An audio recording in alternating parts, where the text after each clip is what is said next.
What's up, meta nerds? This video is all about the Kaadu species. These were non-sentient creatures that were classified as reptavian, which is a Star Wars term which means that they display characteristics of both reptiles and birds.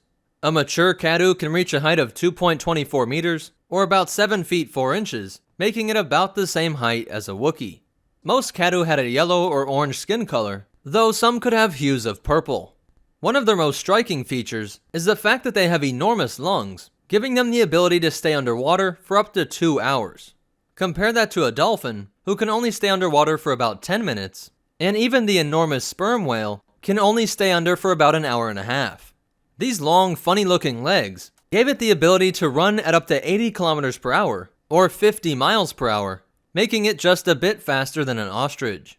But like its earthbound cousin, the Kaadu doesn't use this speed to hunt down its prey, but rather it can outrun any predator trying to eat it.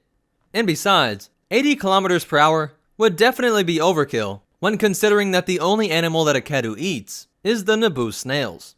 They are omnivores, but their mouths lacked any incisors, and so they were unable to chew up their food, and so they would instead scoop up snails with this large bill, and then swallow them whole, along with any thlickweed and a wide variety of aquatic plants.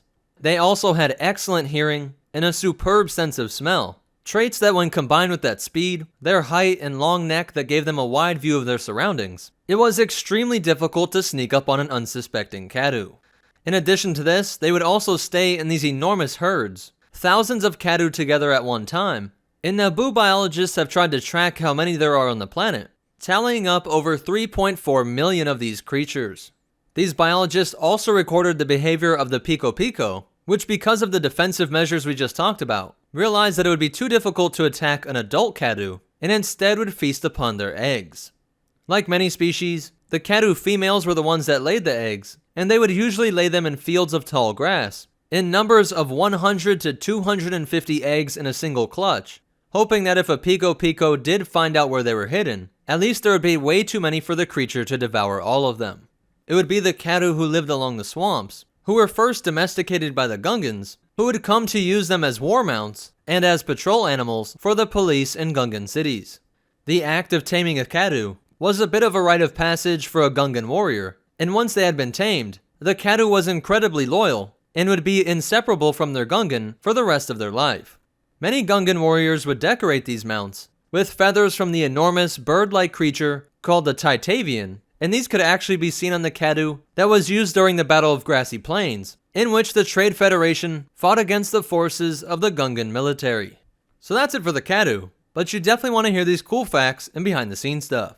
All of the Kaadus that were in Episode 1 were computer-generated, and they were based off of a design that was originally going to be used for the Fambaa.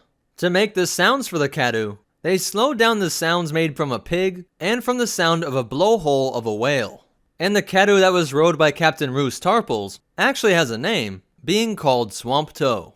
So that's it for the Kaadu species. But more important than all that, remember, if you're gonna look like a Kaadu, you better be able to run fast, and the Force will be with you, always.